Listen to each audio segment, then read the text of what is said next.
आज मी आपणास भारताच्या पहिल्या महिला शिक्षिका क्रांतीज्योती सावित्रीबाई फुले यांच्या जयंतीनिमित्त काही गोष्टी सांगणार आहे, ज्या कदाचित आपणास माहिती नसेल. 1 जानेवारी 1848 हा दिवस भारताच्या इतिहासात सुवर्णाक्षरांनी कोरलेला दिवस आहे, कारण याच दिवशी पुण्यात मुलींची पहिली शाळा सुरू झाली. पण मित्रांनो, आज मी तुम्हाला एक प्रश्न विचारू इच्छिते. सावित्रीमाईंचे कार्य फक्त शाळेपुरते मर्यादित होते का? आपण त्यांना फक्त पहिली शिक्षिका म्हणून ओळखणे हा त्यांच्या अफाट कार्यावर केलेला अन्याय ठरेल का? याचे उत्तर आहे होय. त्यांचे कार्य शाळेच्या 4 भिंतींच्या पलीकडे जाणारे एक महाप्रचंड वादळ होते. पहिली शाळा सुरू करून त्या थांबल्या नाहीत.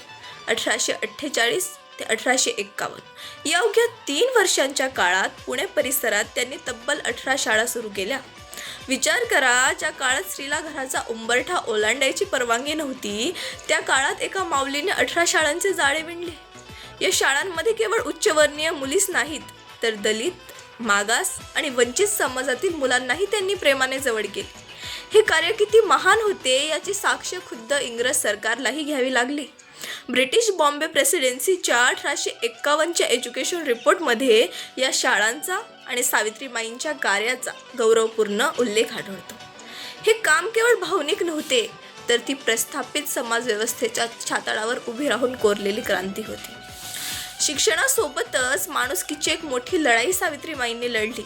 ज्या काळात अस्पृश्यांना सार्वजनिक पाणवठ्यावर पाणी भरण्याची परवानगी नव्हती, त्यांची सावलीही विटाळ मानली जात असे, त्या काळात सावित्रीमाई आणि महात्मा ज्योतिराव फुले यांनी स्वतःच्या घरातला पाण्याचा हौद महार, मांग, चांभार बांधवांसाठी खुला केला.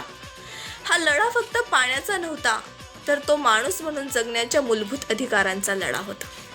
सावित्रीमाईंचे हृदय किती विशाल होते हे त्यांच्या 1863 सालच्या कार्यातून दिसून येते. त्या काळात विधवा गर्भवती राहिल्यास तिला समाजातून बहिष्कृत केले जाई. भीतीने अनेकदा बालहत्या घडत. हे थांबवण्यासाठी सावित्रीमाईंनी स्वतःच्या घरात बालहत्या प्रतिबंधक गृह सुरू केले. हे एक अंगावर शहारे आणणारे धाडस होते. त्यांनी केवळ निवाराच दिला नाही, तर त्या बाळांना आणि मातांना सन्मानाने जगण्याचे बळ दिले. स्त्रीच्या सन्मानासाठी त्या किती आक्रमक होऊ शकत होत्या याचे उदाहरण म्हणजे त्यांनी न्हाव्यांचा घडवून आणलेला संप. विधवा स्त्रियांचे जबरदस्तीने केशवपन करण्याची अमानवी प्रथा बंद पाडण्यासाठी त्याने न्हाव्यांना संघटित केले आणि या क्रूर प्रथेविरुद्ध एल्गार पुकारला. ही लढाई केवळ सामाजिक सुधारणा नव्हती, तर स्त्रीच्या सौंदर्याचा आणि स्वाभिमानाचा हक्क अबाधित राखण्यासाठी केलेली चळवळ होती. आज आपण स्वदेशी आणि खादी म्हटले की महात्मा गांधींचे नाव घेतो, पण गांधींच्या अनेक दशके आधी 19व्या शतकातच सावित्रीमाई आणि ज्योतिरावांनी परकीय कापडाला विरोध केला होता.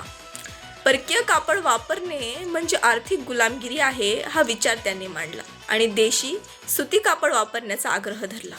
सत्यशोधक चळवळीच्या कागदपत्रांमध्ये याचे पुरावे मिळतात. म्हणजेच स्वदेशीचा मूळ विचार या मातीत रुजवणारे पहिले दाम्पत्य फुले दाम्पत्यच होते. स्त्रियांना संघटित करण्यासाठी 1852 मध्ये त्यांनी महिला सेवा मंडळ स्थापन केले. हे भारतातील पहिले संघटित महिला मंडळ मानले जाते. इथे केवळ हळदी कुंकू होत नव्हते, तर स्त्री शिक्षण, पुनर्विवाह आणि स्त्री स्वातंत्र्य यावर चर्चा झडत होत्या. सावित्रीमाई केवळ कार्यकर्त्या नव्हत्या, तर त्या एक सिद्धहस्त लेखिका होत्या. काव्य फुले आणि 52 कशी सुबोध रत्नकार या ग्रंथातून त्यांनी शोषित आणि वंचितांच्या वेदनांना वाचा फोडली. त्यांची लेखणी ही शाईने नाही, तर धगधगत्या विचारांच्या आगीने लिहिली जात होती आणि शेवटी त्यांच्या आयुष्याचा शेवटही सेवा करतानाच झाला. 1897 मध्ये पुण्यात प्लेगची साथ आली. लोक एकमेकांना सोडून पळत होते, पण सावित्रीमाई रुग्णांना आपल्या पाठीवर आणि खांद्यांवर उचलून दवाखान्यात नेत होत्या. या माऊलीला स्वतःच्या प्राणांची पर्वा नव्हती. याच सेवेदरम्यान त्यांना प्लेगची लागण झाली आणि 10 मार्च 1897 रोजी या क्रांतीज्योतीनं अखेरचा श्वास घेतला.